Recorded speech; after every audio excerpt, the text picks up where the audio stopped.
Alright, so today we have a lawnmower that does not run. I'm just going to go through my typical diagnosis, which is first I would check the air filter, see if anything's clogged. After that, I will spray it with starting fluid, and if that still doesn't work, I'll check the spark, see if there's any spark, but usually starting fluid gets the job done. See how it goes. I'm gonna remove this first. Alright, it looks good.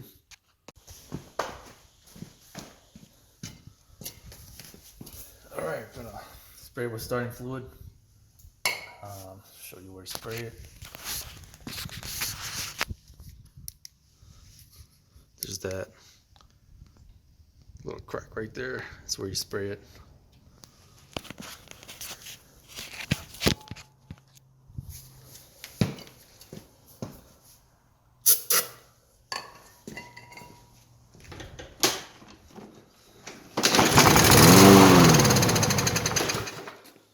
Alright, there you go.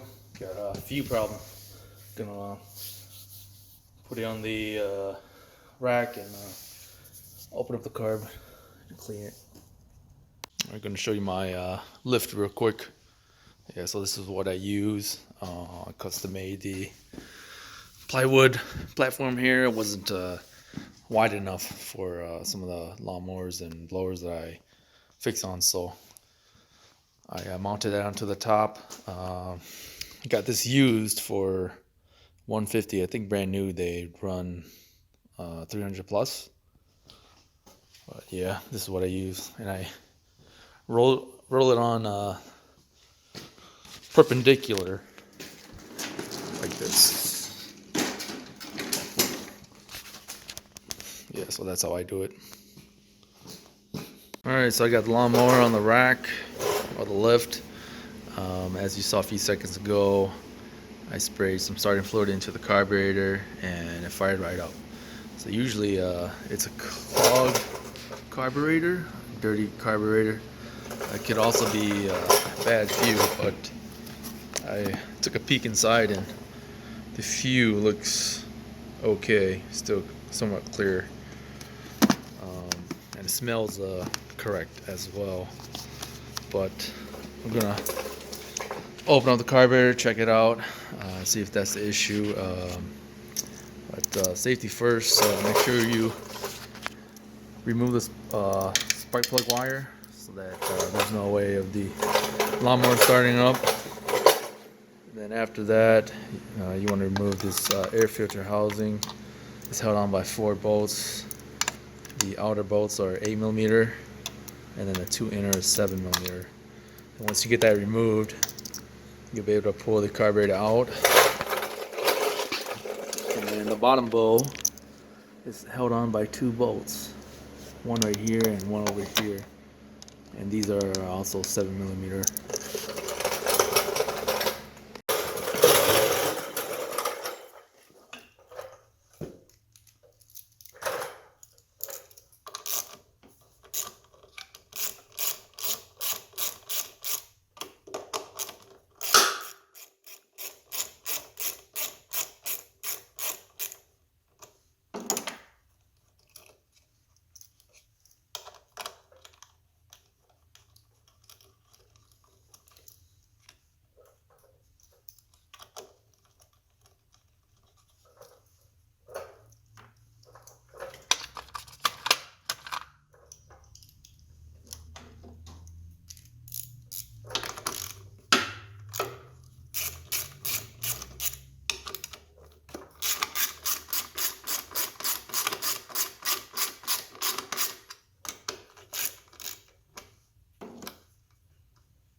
usually what I do next is I grab a long needle nose lock pliers. What I would do is I would clamp this hose right here, which leads from the fuel tank to the carburetor. Just cut off the fuel. Just like that. Just like that.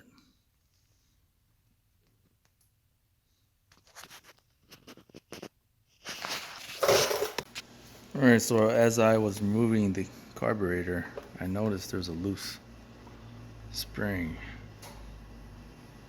Let me grab it. I'm thinking maybe it's supposed to hook on right there. Let me grab my pliers.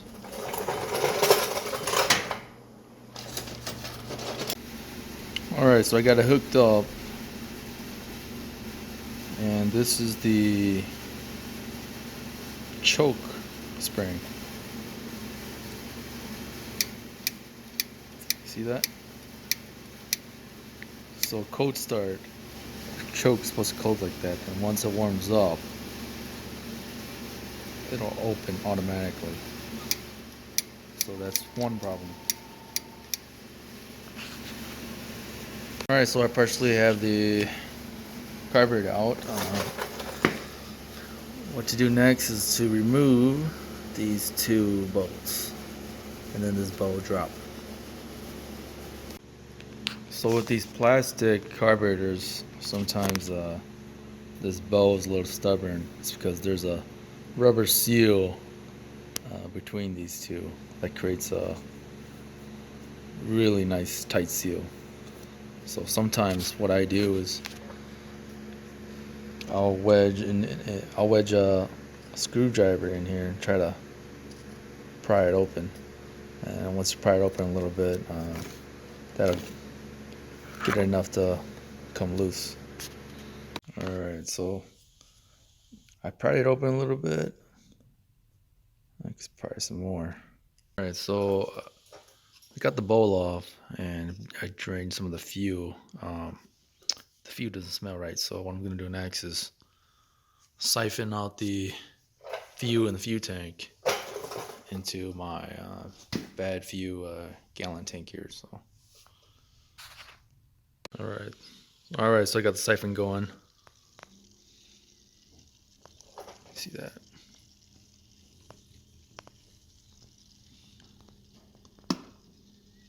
So I siphoned what I could out. There's still some fuel left. So what I'm gonna do is release this lock plier, and the rest of the fuel should drain out and catch.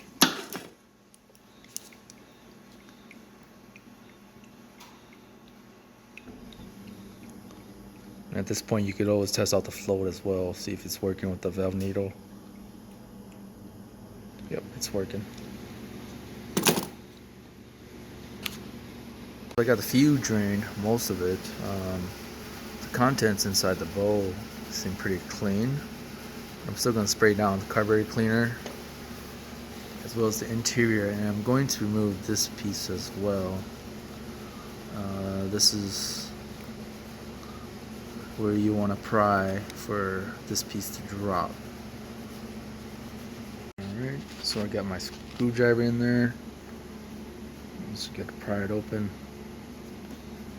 just a little bit. Alright, so I pried it open and slid down. Just remember that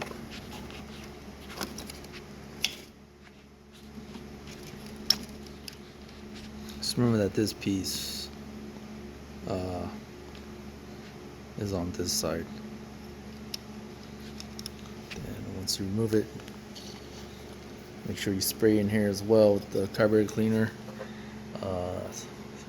Spray all over this.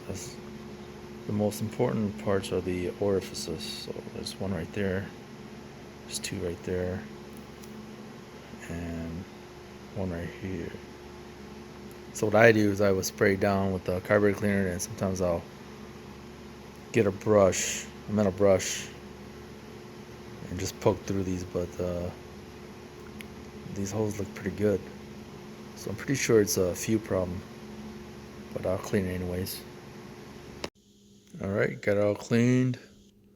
I sprayed the carburetor down as well. Now just put the thing back together.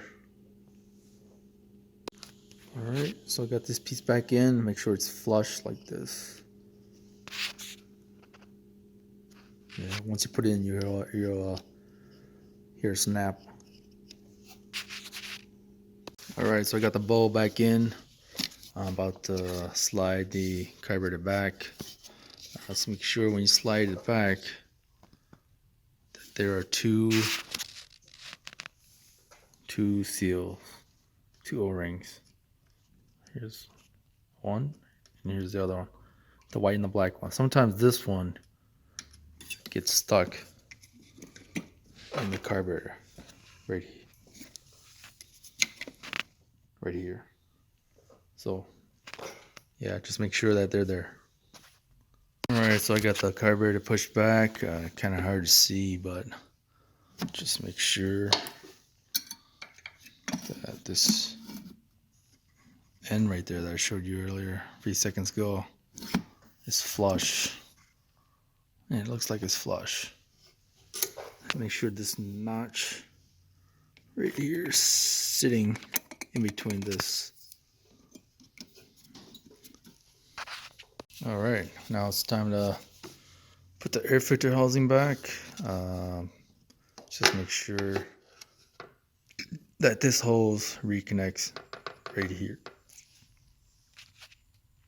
Alright, so I got the air filter housing back on. Almost ready to go.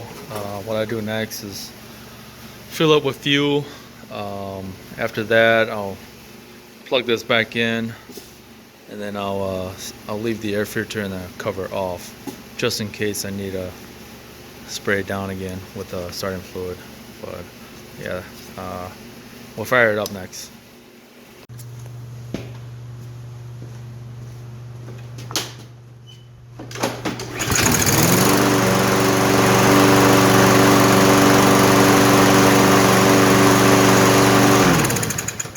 Alright, there you go. That was the problem. Pretty sure it was just a bad fuel, but since I had a part, I cleaned the carburetor as well. Thanks for watching.